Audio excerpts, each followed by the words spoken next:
133 ఒప్పందాలకు సంబంధించి గరిష్టంగా ₹4.84 చంద్రబాబు నాయుడు హామీలు.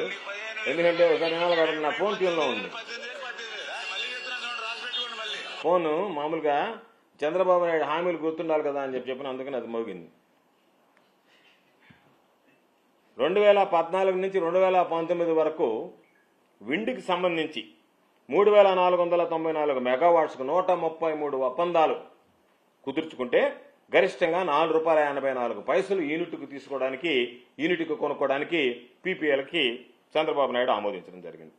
అదేవిధంగా సోలార్కి సంబంధించి మరొక 2,500 మెగావాట్లు అవసరం ఉన్నా లేకపోయినా సరే చంద్రబాబు నాయుడు ముడుపుల కోసం ఆశపడి ₹6.80 లెక్కన గరిష్టంగా దానికి సంబంధించి కొనుగోలు చేయడానికి సిద్ధపడ్డాడు. ఈ రెండిటికి చంద్రబాబు నాయుడు 2014, 2019 మధ్య సోలార్, విండ్ పవర్కి సంబంధించి ఆయన చేసినటువంటి ఒప్పందాల వల్ల సగటున రేటు ఎంత పడిందంటే ₹5.10 యూనిట్కి. ఈరోజు యూనిట్కి సంబంధించినటువంటి విద్యుత్ ఛార్జీలకు సంబంధించినటువంటి కొనుగోలు ఒప్పందాలు చంద్రబాబు నాయుడు సగటున ₹5.10 లెక్కన చేసుకున్నాడు.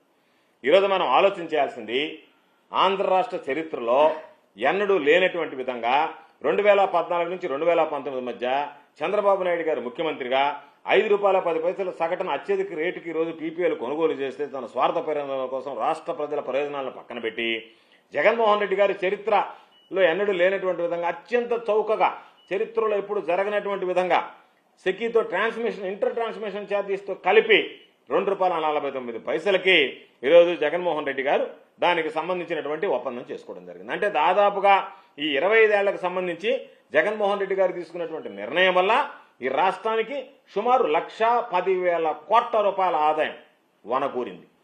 చంద్రబాబు నాయుడు తీసుకున్నటువంటి నిర్ణయాల వల్ల ₹5.10 సగటున పడిందంటే ఈరోజు మనం లెక్క వేస్తే జగన్మోహన్ రెడ్డి గారు ₹2.49 ఇస్తే అదనంగా చంద్రబాబు నాయుడు గారి హయాంలో ₹2.61 అదనంగా చెల్లించడానికి సిద్ధపడి పీపీఎల్ కుదుర్చుకున్నాడు. దాని పర్యవసానం దాదాపుగా ₹87,500 భారం ప్రజల మీద పడింది. జగన్మోహన్ రెడ్డి గారి పుణ్యాన ₹1,10,00,00,000 ఆదాయం వస్తే చంద్రబాబు నాయుడు తీసుకున్నటువంటి అనాలోచిత, అవినీతి నిర్ణయాల వల్ల దాదాపుగా ₹90,000 ప్రజల మీద భారం మోపినటువంటి సందర్భం.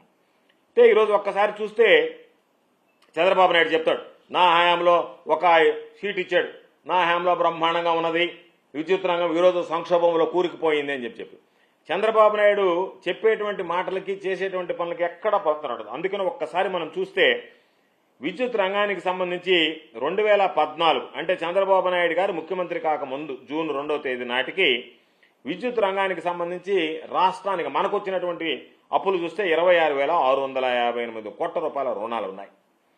జగన్మోహన్ రెడ్డి గారు 2019 మార్చి 31వ తేదీ బాధ్యతలు తీసుకునేటప్పటికీ ఆ ₹26,658 కాస్త ₹64,675 చేరాయి. చంద్రబాబు నాయుడు పుణ్యాన్ని డిస్కంలకు సంబంధించినటువంటి విద్యుత్ కొనుగోలు అప్పులు ఎంత పెట్టాడు అంటే చంద్రబాబు నాయుడు 2014లో ముఖ్యమంత్రి అయ్యేటప్పటికి ₹2,893 చంద్రబాబు నాయుడు దిగిపోయేటప్పటికి 21,541 ఎగబ్రాకే.